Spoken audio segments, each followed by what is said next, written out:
bienvenue dans cette nouvelle édition de votre magazine Les Grandes Lignes. Durant le mois de mars cette année, les éditions In Other Words lançaient le livre d'art Maurice Iconique, un coffee table book présentant Maurice en 50 textes et photos.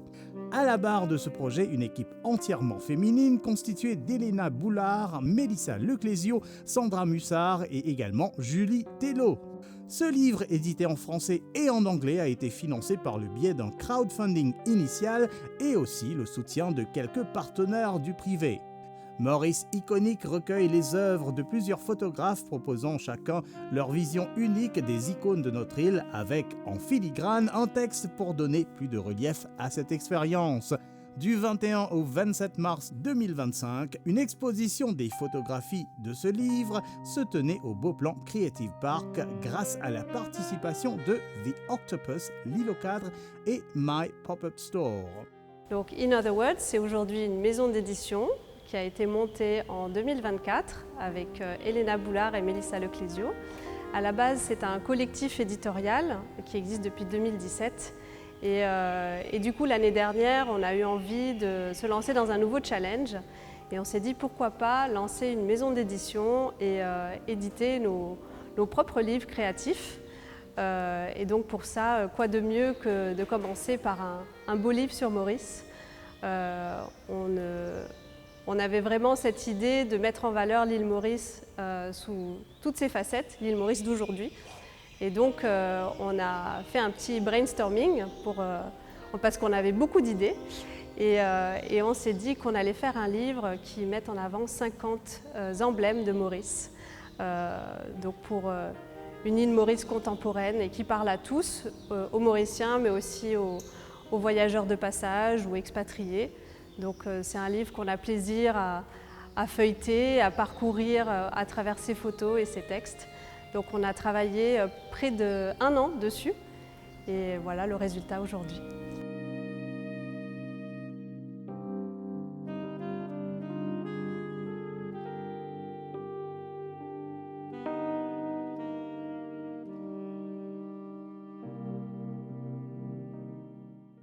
Alors, nous sommes ici dans une exposition qui s'est tenue récemment.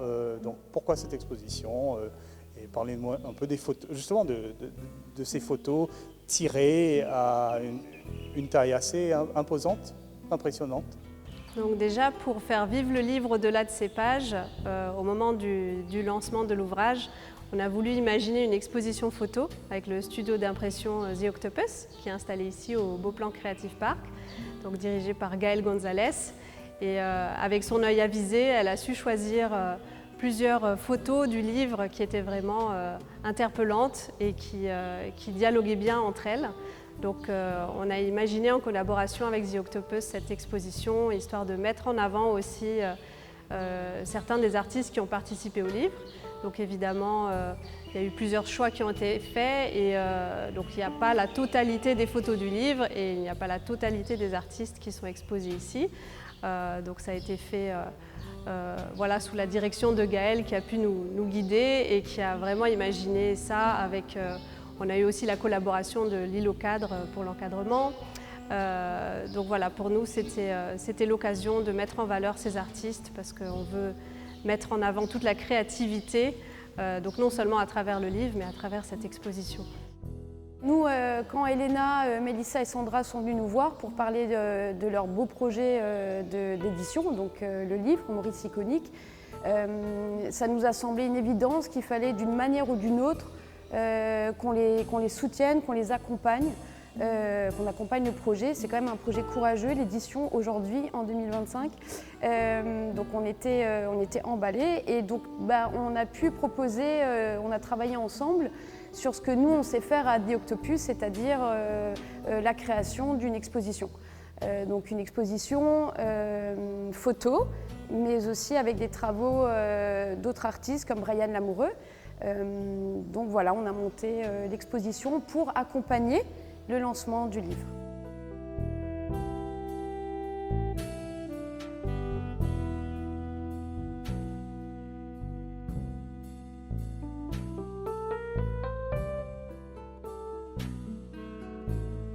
Toute cette scénographie, c'est vrai que voilà, elle nous plonge dans un univers. Donc voilà, c'était quoi l'idée? Comment vous y êtes pris? Donc à partir de la sélection d'images, on a travaillé ensuite sur une mise en scène assez simple. On voulait donner plus de poids aux images en travaillant sur des grands formats.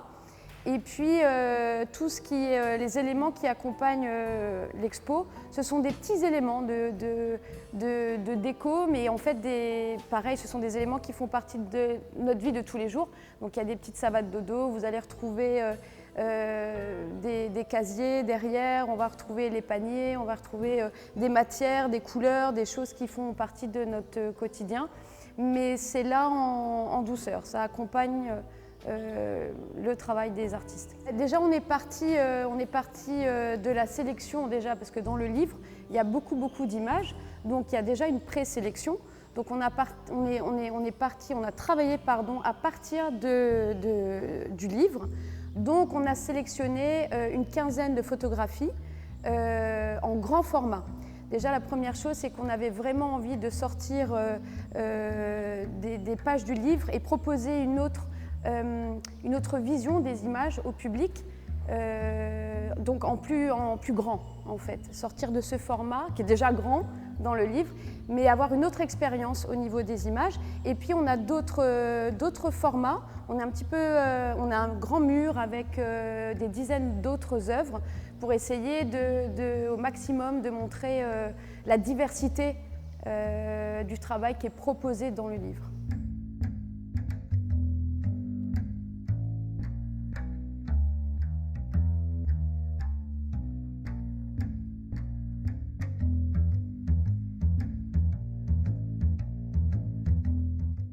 En même temps, cette exposition s'est positionnée aussi comme un événement pour accueillir voilà, des visiteurs autour de ce même livre. Alors, est-ce que vous trouvez que justement cette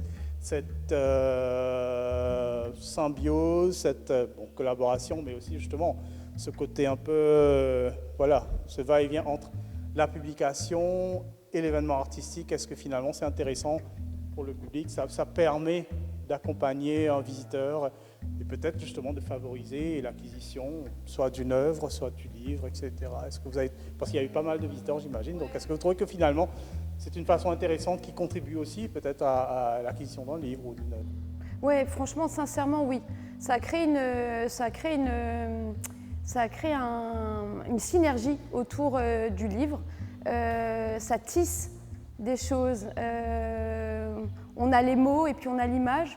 Et quand le visiteur ou le public se retrouve dans une expo avec des grands formats comme ça, et qu'il a le temps de prendre le livre, de découvrir les images, d'abord dans le livre et puis ensuite de les redécouvrir en plus grand sur un fond noir, ça le met dans une situation vraiment de bulle entre guillemets, et il est concentré et il apprécie les choses d'autant plus, je pense, oui. On a eu de très bons retours comme ça de gens qui avaient déjà manipulé le livre, donc ils avaient une attente par rapport aux images et qui ont redécouvert en fait, parce que là, après en exposition, on est sur une impression qui est totalement différente qu'une impression d'édition, donc on est vraiment sur l'impression giclée, on ne travaille pas sur les mêmes.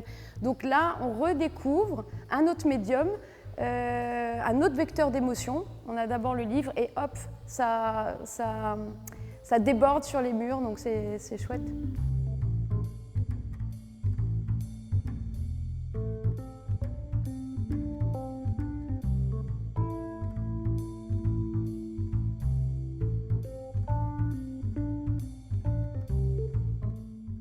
Alors revenons au livre. C'est vrai que déjà de l'idée à l'édition, donc il y a eu tout un parcours, notamment un crowdfunding. Donc c'est assez intéressant justement de proposer ça, cette espèce de collaboration avec le public. Donc voilà, parlez-moi de cela. Oui. Donc du coup, la réalisation de ce livre, comme c'est un beau livre vraiment premium, un beau coffee table book, on s'est vite rendu compte que ce qu'on avait en tête allait coûter assez cher à produire.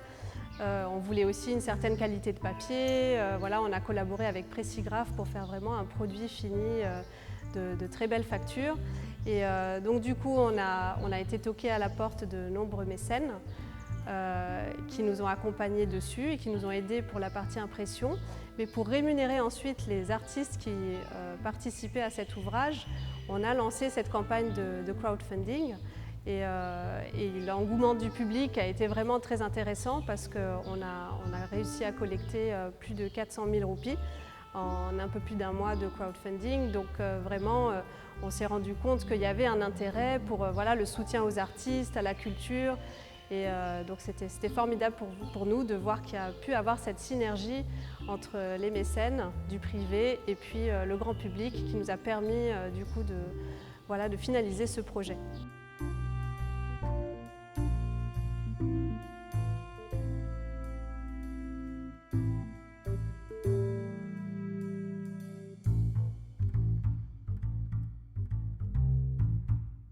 Aussi un apport de texte, voilà, justement, parlez-nous de cette contrepartie qui peut-être équilibre un peu le livre, voilà, pourquoi l'inclure aussi.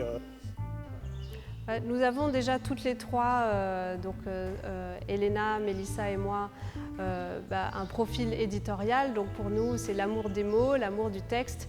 Donc on ne pouvait pas imaginer créer un livre qui soit uniquement un livre de photos sans texte qui soit justement inspirant, relevé, qui prête à sourire.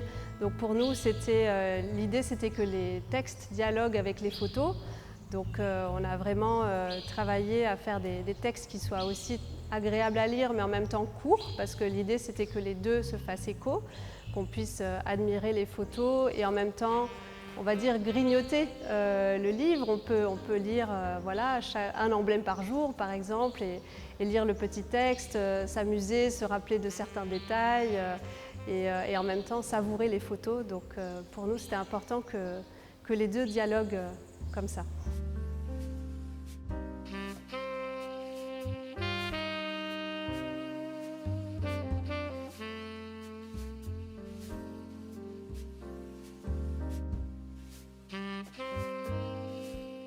Donc on parle d'icônes, on parle de ces non, je ne vais pas dire archétypes, voilà, mais voilà, ces emblèmes, ces choses très symboliques qui touchent le cœur de chaque Mauricien. Alors, est-ce que vous aviez déjà peut-être une idée, une iconographie déjà en tête, ou alors vraiment c'était l'apport de chaque artiste indépendamment? On a fait déjà un brainstorming entre nous pour identifier ce qui était pour nous emblématique de Maurice. Après, on a fait appel évidemment à nos proches et à certains artistes que nous connaissons bien pour avoir leur avis. Et puis, en fait, on avait beaucoup plus que 50 emblèmes de base. Mais le livre aurait été encore plus gros, encore plus lourd, encore plus cher à produire. Donc on s'est dit, il faut qu'on s'arrête quelque part et on va en choisir 50. Donc on a dû faire une shortlist.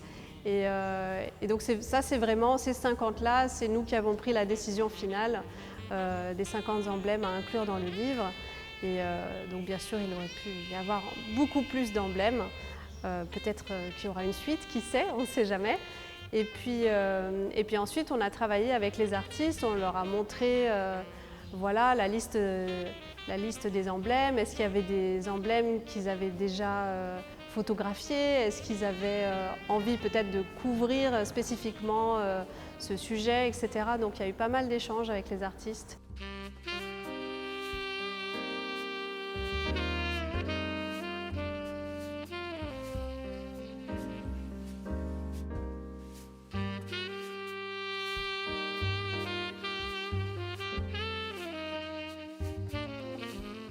Vous envisagez déjà peut-être, je sais pas, une suite, j'en sais rien. Alors donc on a sorti le livre en français et en anglais.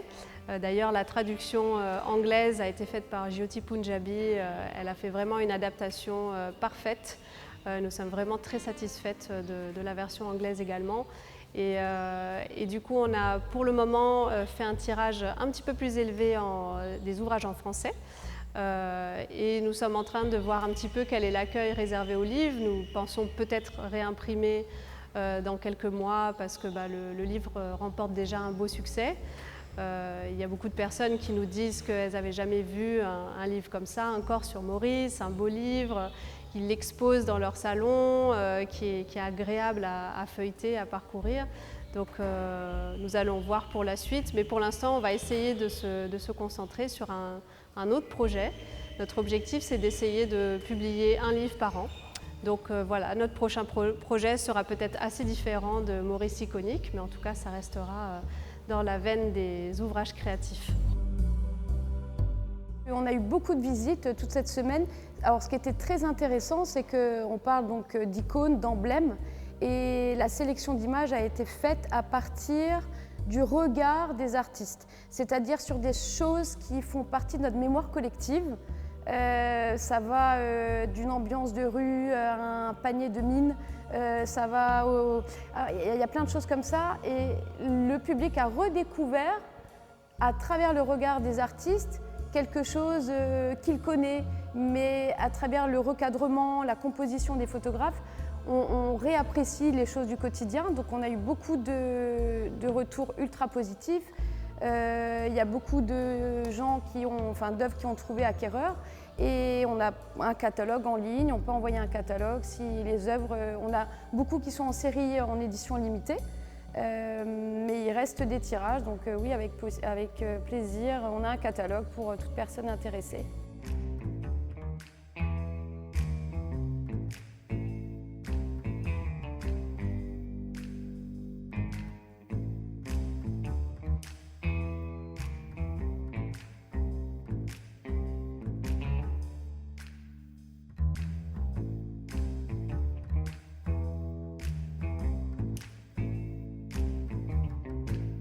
Où peut-on se procurer ce livre? Alors Maurice Iconic est disponible dans plusieurs points de vente à travers l'île déjà, donc dans les My Pop-Up Store, et puis aussi à Bookcourt, The Hive Marketplace, et plusieurs librairies à travers l'île, comme la librairie Le Trèfle, la librairie Le Cygne, Pressbook. Voilà, et notre liste de points de distribution est en train de s'agrandir. Voilà, parce qu'on a vraiment un intérêt de différents points de vente également pour ce livre. Donc nous verrons bien le succès qui est réservé au livre.